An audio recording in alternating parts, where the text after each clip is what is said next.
Hello बच्चों, आज के इस लेक्चर में हम लोग क्लास 12 चैप्टर 9 डिफरेंशियल इक्वेशंस की एक्सरसाइज 9.4 के क्वेश्चन 19 ऑनवर्ड्स को डिस्कस करेंगे। Let's start with question 19। The volume of spherical balloons being inflated changes at a constant rate. Rate of change of volume जो है वो कांस्टेंट है। तो अगर हम वॉल्यूम को कैपिटल V मान लें तो अकॉर्डिंग टू क्वेश्चन dV/dt जो है आपका दैट इज कांस्टेंट। ये मान लिया हमने। v की जगह हम क्या रख सकते हैं यहाँ पे, volume of sphere which is 4/3 pi r cube equal to k. 4/3 पाई आपका कांस्टेंट है, इसको बाहर ले लीजिए। D by d t of r cube ये हो जाएगा 3r² d r by d t. और इधर क्या आ जाएगा आपका, okay this was k not t, right. तो ये के है, यहाँ पे के ही रहेगा। अब वेरिएबल्स को सेपरेट कर लीजिए, 3 से 3 कैंसिल हो गया। 4 pi r square d r this is equal to k times d t. तो ये आ गया 4 पाई आर स्क्वायर का इंटीग्रेशन हो गया r cube by 3 this is equal to k t plus. ये हो गई हमारी जनरल सोल्यूशन, ठीक है। अब यहाँ पे क्या दे रखा है, देखो दो कंडीशन दे रखी है, दो आर्बिट्री कांस्टेंट है हमारे पास के और सी। तो इसके लिए हमारे पास दो कंडीशन है। पहली कंडीशन क्या है कि इनिशियली जो रेडियस था वो 3 यूनिट्स था। इसका मतलब t इक्वल टू 0 पे r की वैल्यू 3 थी। यहाँ पे डाल देते हैं। तो t इक्वल टू 0 पे r की वैल्यू आपकी 3 है, सो 4 पाई इंटू ये आ जाएगा 9। तो c की वैल्यू कितनी आ गई, 9 4 36 पाई। दूसरी कंडीशन क्या दे रखी है, देखो आफ्टर 3 सेकेंड्स आपका जो रेडियस है दैट इज 6 यूनिट्स। तो t इक्वल टू 3 पे r की वैल्यू 6 है, तो डाल दीजिए इसमें। सो 4 पाई 6 का cube by 3 this is equal to k times t कितना है आपका 3 प्लस सी आपने अभी निकाला 36। देखो पूरी इक्वेशन को 3 से डिवाइड करते हैं तो ये कितना आ जाएगा आपका, दिस विल बी 12 पाई, ये 3 हो जाएगा। और यहाँ पे जब आप 3 से डिवाइड करोगे तो ऊपर क्या आएगा, 2 इंटू 2 इंटू 6। तो 6 टू 12, 12 टू 24 इंटू 4, ये 96 पाई आ गया, माइनस 12 पाई लेफ्ट हैंड साइड लिया है, दिस इज इक्वल टू के। तो के की वैल्यू आ गई हमारी 84 पाई। तो के और सी दोनों की वैल्यूज आ गई है। अब उसने क्वेश्चन में क्या पूछा है, find the radius of balloon after t seconds, यानी हमें radius as a function of t लाना है। तो अपनी ओरिजिनल इक्वेशन में डाल देते हैं। तो 4 pi r cube by 3 this is equal to k t plus c. तो 84 pi into t plus c कितना है आपका 36 पाई। तो पाई से पूरी इक्वेशन में कैंसिल हो गया। अब देखो 4 से हम डिवाइड कर सकते हैं, तो 4 से डिवाइड किया तो ये 21 आ गया, ये 9 आ गया। 3 से क्रॉस मल्टीप्लाई कर दो तो ये आ जाएगा r cube equal to 63 t plus 3 9 27। दोनों साइड क्यूब रूट ले लो तो r का एक्सप्रेशन क्या आ गया हमारा, 63t प्लस 27 की पावर 1/3। तो ये आ गया हमारा radius in terms of t। Moving to next question, question 20। In a bank principal increases continuously at the rate of r% per year. तो प्रिंसिपल को अगर p मान लें तो rate of increase dp by dt ये कितना दे रखा है, r% ऑफ p। यहाँ पे आप वेरिएबल्स को अरेंज कर लो तो ये आ गया 1/p dp this is equal to r by 100 into dt।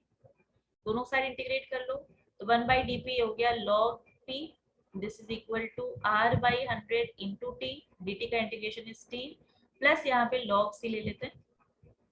तो ये आ गया आपका log p minus log c। log p minus log c क्या हो गया, log of p by c this is equal to rt by 100।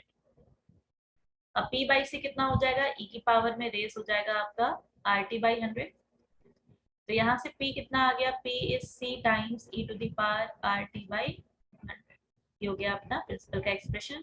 अब question में क्या दे रखा है, देखो ₹100 डबल्स इटसेल्फ इन 10 ईयर्स, यानी कि t इक्वल टू 0 पे जो इनिशियल अमाउंट है दैट इज ₹100, ये 10 साल में कितना हो जाता है, कितना हो रहा है यहाँ पे, डबल हो रहा है।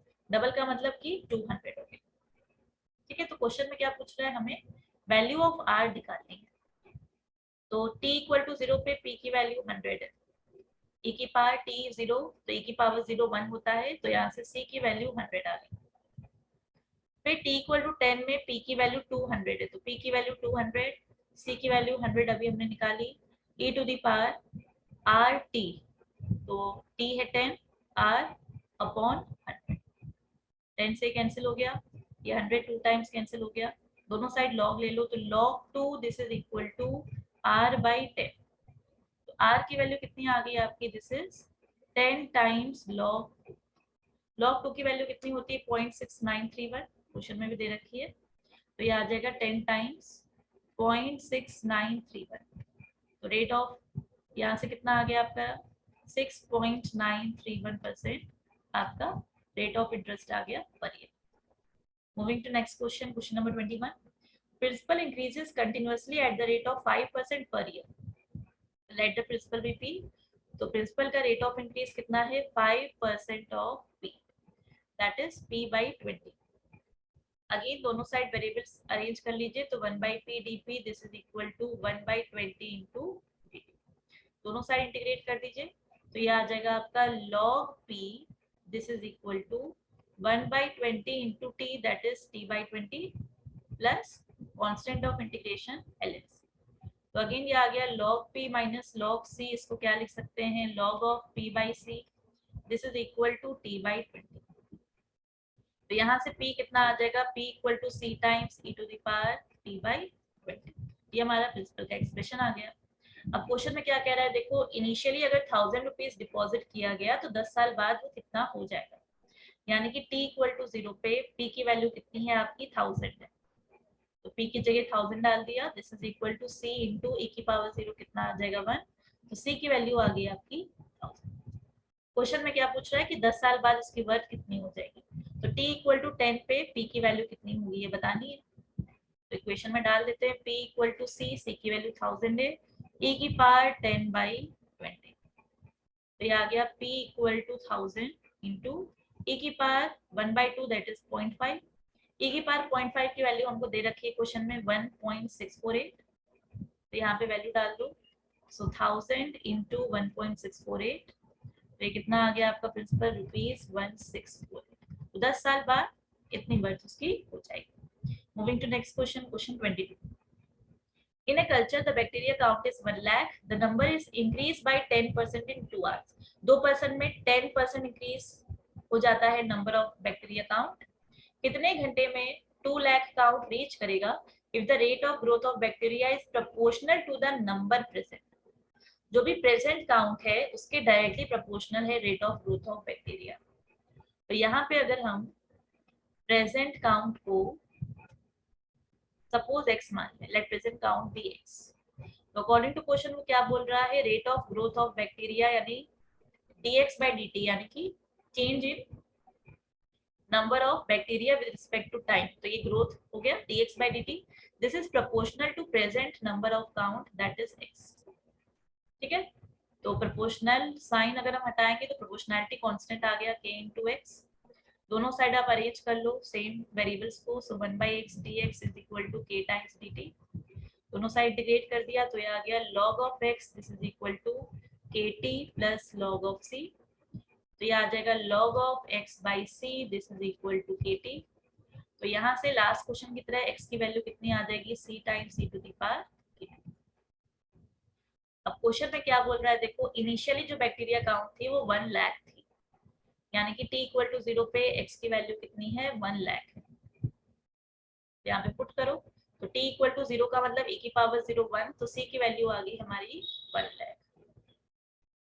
ठीक है, नेक्स्ट क्या बोल रहा है वो, the number is increase by 10% in 2 hours, यानी t इक्वल टू 2 आवर्स में जो x से नंबर पुट कितना हो जा रहा है आपका 10% इंक्रीज कर जा रहा है। 10% इंक्रीज का मतलब कि पहले अगर x था तो अब कितना हो गया x plus 10% of x, that is 1.1x अब हो गया ये जो न्यू काउंट है, तो 1.1 इंटू एक्स का मतलब 1 लाख, तो ये कितना आ गया आपका 1,10,000। ठीक है, इसको यहाँ पे डाल दो तो k की वेरिएबल की वैल्यू मिल जाएगी, तो x की जगह हमने डाल दिया 1,10,000, this is equal to 1 lakh e to the power k into time कितना दे रखा है 2 घंटे, 1 2 3 4 1 2 3 4 कैंसिल हो गया, 11 by 10 this is equal to e to the power 2k, दोनों साइड लॉग ले लो, तो ये आ गया log of 11/10 this is equal to 2k। ठीक है, तो k की वैल्यू कितनी आ जाएगी 1/2 log ऑफ 11/10। ठीक है, ये हमारी आ गई k की वैल्यू। अब उसने क्वेश्चन में क्या पूछा है कि कितने आवर्स बाद काउंट जो है वो 2 लाख पहुंच जाएगी। तो हमें k भी मिल गया, हमको c भी मिल गया। तो हमारा एक्सप्रेशन क्या था x का, x equal to c e to the power kt। तो उसमें c हमारा कितना है 1 लाख, और k की वैल्यू हमारी क्या है अभी हमने निकाली 1/2 ln 11/10 इंटू टी। ठीक है, तो अब वो कह रहा है कि x की वैल्यू 2 लाख कब होगी, कितने टाइम बाद। तो देखो x की जगह जब आप यहाँ पे 2 लाख पुट करोगे तो ये 2 टाइम्स कैंसिल हो गया, तो ये आ गया 2 equal to e to the power 1/2 log of 11/10 into t. अब दोनों साइड log ले लेते हैं, तो ये आ जाएगा log 2 this is equal to 1/2 times log 11/10 into t. ठीक है, तो क्रॉस मल्टीप्लाई करोगे तो ये आ जाएगा 2 times log 2 this is equal to log of 11/10 into t. तो यहाँ से t की वैल्यू कितनी आ गई, t हमारा आ गया 2 टाइम्स log 2 को हम लोग log ऑफ 2 का स्क्वायर 4 भी लिख सकते हैं अपॉन log ऑफ 11/10। तो यानी इतने टाइम बाद जो हमारा बैक्टीरिया काउंट है वो 2 लाख हो जाएगा। Moving to next question, question number 23, find the general solution.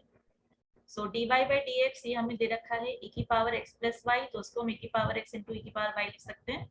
अब आप वेरिएबल्स को सेपरेट कर लीजिए, तो ये आ जाएगा 1 अपॉन e की पावर y dy, जिसको हम e की पावर माइनस y dy लिख सकते हैं, और ये आ गया e की पावर x dx। दोनों साइड इंटीग्रेट कर लीजिए, तो ये आ गया माइनस टाइम्स e की power minus y this is equal to e की पावर x प्लस c। तो e वाले टर्म्स एक साथ ले आते हैं, तो ये आ गया e की पावर x प्लस e की power minus y this is equal to minus c. अब इस माइनस सी की जगह एक नया कांस्टेंट ऑफ इंटीग्रेशन ले लेते हैं। माइनस सी को हमने रिप्लेस कर दिया with capital c, new arbitrary constant. तो अब ऑप्शंस में देख लेते हैं, e की पावर x प्लस e की power minus y equal to constant. First option आपका करेक्ट है।